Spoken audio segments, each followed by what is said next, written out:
conservative record as they try to head off a last-minute victory by the former senator a day before Iowa kicks off. That is your evening news update here on the Sun News Network. More hard news and straight talk coming up.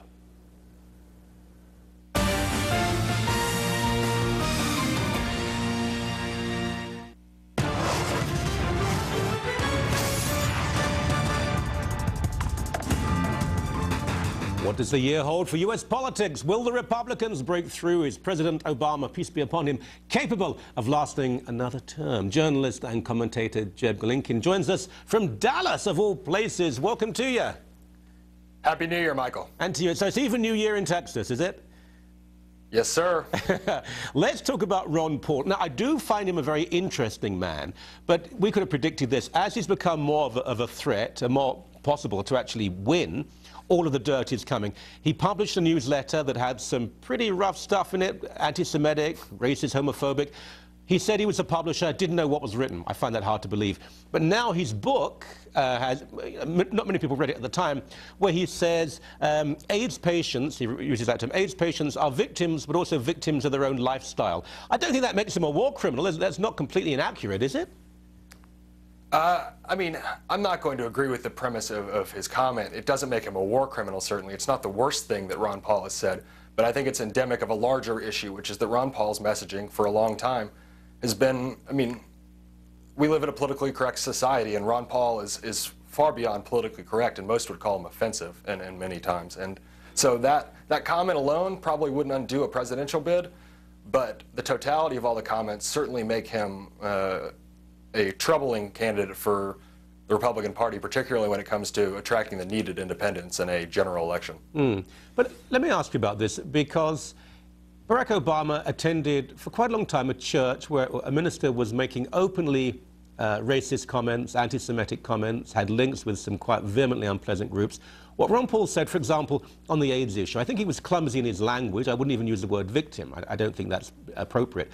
But he said it's a sexually transmitted disease, and if you lead a sexually promiscuous lifestyle, even said this on television afterwards, then of course you are partly responsible. Well, it's not just sexually transmitted, obviously, but does he not speak for many Americans when he says that?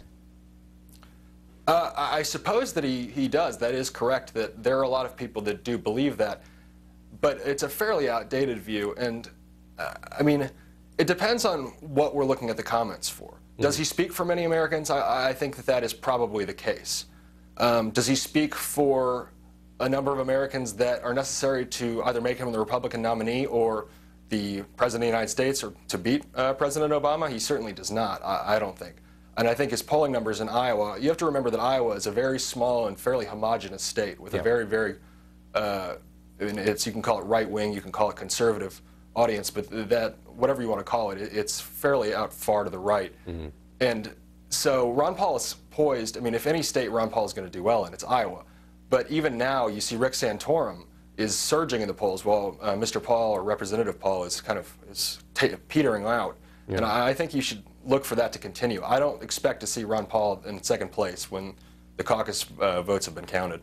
Yeah, I tend to agree with you. I mean, help me with this, because on many issues, he doesn't seem to be a Republican or a conservative. He wants, obviously, lower taxes. He's a libertarian. But on foreign policy, he says, get out of the foreign wars, no complete support for Israel. Now, that may be the view of many people in the United States, but that's not the standard view of the average Republican voter, is it? Oh, absolutely not. It's anathema to the average Republican voter, particularly in coming off of a neoconservative administration with the Bush administration. I mean, it's been a long time since that sort of isolationist foreign policy, particularly in the post-9/11 era, has flown with the general American voter, much less the general Republican voter. The general Republican voter is fairly hawkish. Now, Mr. Representative Paul has got a point in the sense that wars cost money, and if you're making an argument about balancing the budget, then wars are certainly going to have to be curtailed, and military spending is going to have to be curtailed. But as far as I mean, it's arguable that he doesn't really have foreign policy at all, that he's a strict isolationist. He doesn't want America involved overseas. I just watched him on CNN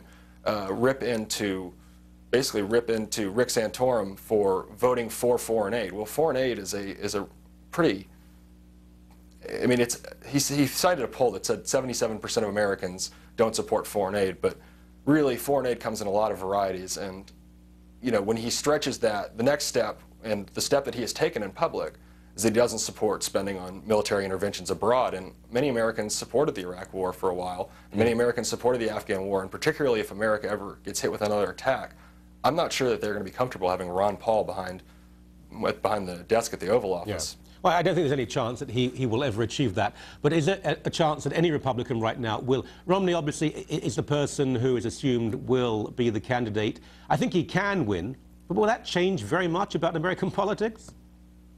No, it won't. Look, first of all, it needs to be remembered that the American presidency on domestic issues is a pretty rhetorical office. It is not. The president doesn't have a lot of substantive powers. He can propose policies, but it's the House and the Senate that have to pass laws that he has to sign. And I think you've seen President Obama run into that. And one of the central problems with American politics now is neither party has a 55% majority, or the kind of majority needed to really govern the country. So what we have is stalemate. And anyone who believes that a Mitt Romney victory and a President Romney is going to really change the nature of that stalemate, I think is kidding themselves. I tend to agree with you. Give my regards to the great state of Texas. I bet you have better weather than we do up in Canada right now. Thanks so very much. Happy New Year. Happy New Year to you.